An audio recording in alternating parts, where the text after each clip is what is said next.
Are you thinking about running your first ultramarathon or beginning to train for your first ultramarathon? Well, today I'm going to be going over the 5 lessons that I had learned while training for my first ultramarathon, which is in 3 weeks. I've learned a lot of things that I didn't know, a lot of things that I didn't hear other people talk about, so I just want to relay the information that I have to hopefully help you guys out. So without any further ado, let's get into it. Number 1. It is an extremely lonely journey training for an ultramarathon. Now, the statistic is said that only 1% of the global population will ever run a marathon, 26.2 miles. So for simplicity's sake, we're going to use the number 1 million. Now, 1% of 1 million is 10,000 people. That's not too bad. That's a pretty solid size chunk of people. I've done marathons where there's only 3,000 people at it, so that's still a lot of people. Now, I've seen it somewhere. I'd have to find it. I'll quote it here if I can. But 1% of that 1% will ever run an ultra marathon, which is past 50 kilometers, 31.1 miles. So that 1% of 1% is only 100 people. Significantly lot less. So, how can you combat dealing with these lonely days? Well, number 1 can be patient with the running friends that you have now. Now, that could mean, if you got to do a double 20, maybe you ask one of them to come with you one day and one of them comes with you the next day. Or if you got like a long 50K workout and you're doing it on a loop, maybe they come in for the back half just to help keep your mind straight, depending on how long your race is, obviously.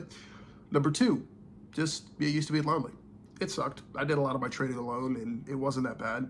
It does suck, though, like especially if things get into a gray area, like you don't have any water, or you need to try to get stuff, so do some proper planning. And number 3, move to Austin, Texas, where apparently everybody runs ultras, and everybody runs, and you know what I'm talking about.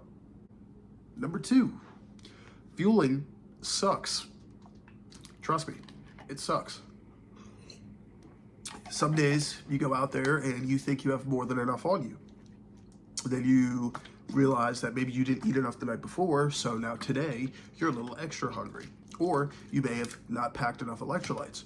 Or you have too many electrolytes and now your stomach is all bricked up and now you have to put more water in, but you don't have that much water with you and you can't get access to water nearby. There are so many things that can go wrong. And the way that I've kind of looked at it is kind of like a roulette wheel. There's so many ways you can be correct. There's so many ways you can be wrong, but it's better to get yourself wrong as many times as possible, which isn't like roulette because you lose a lot of money that way, but it's better to be wrong a couple dozen times to where you can kind of figure out what doesn't work and what does work, and then you put it all together and you throw it all in on red. So basically, just trial and error for your fueling is going to be your best friend. Figure out what you like, what makes you feel good, what helps you up here, what helps you down here, because your stomach is going to go through a lot of discomfort. You're putting a lot of stress on your body, and if you're doing it like me, it's going to be a middle of summer ultra marathon, so electrolytes are going to be very important. Water is going to be very important, so you got to play with it. You got to play smart and know what you're going into to a certain extent. Number 3, which is in part 2 as why I'm filming this inside versus what I normally do is outside. Training is going to consume a lot of your time. And I know you're thinking like, oh, well, you're running it almost every day. You're running a lot. I was running roughly 5 days a week during my peak. I'm in my taper now, so I'm only running about 3 days, 4 days a week occasionally. But training takes a lot. When I was doing 55 miles a week, that was roughly taking up around 10 to 11 hours of my day. Now that was just time while moving. You also got to include the time to get to where I'm going to run. A lot of times I was doing it on long trailheads where I could find like a nice stretch of distance and didn't have to just keep doing loops around my neighborhood 1,000 times, depending on what the distance was.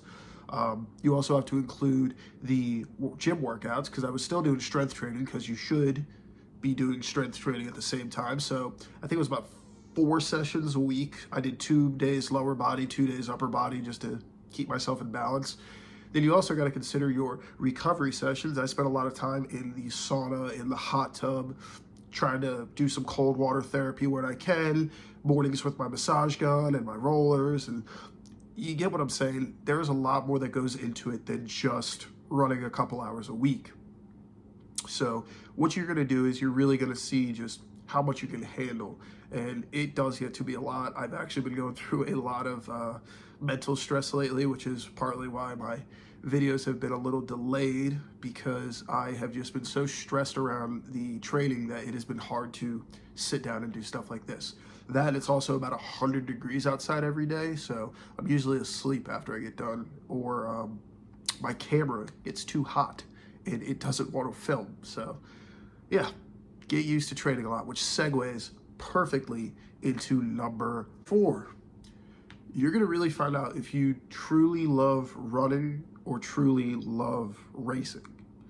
Basically, this kind of comes down to the age-old quote of, it's better to be the man who loves the journey than the man who just loves the destination, or woman, whatever the case may be. Because the training is hard. It is not easy. It is not fun. And if you're going to train for it properly, you're going to get burned out. I feel like it's inevitable. You're going to reach a point of burnout and it's going to suck. It took me about, I want to say 8 weeks to 9 weeks before I really started to feel the burnout. But it took another like 2 to 3 weeks after that for me to just be like, I don't want to run.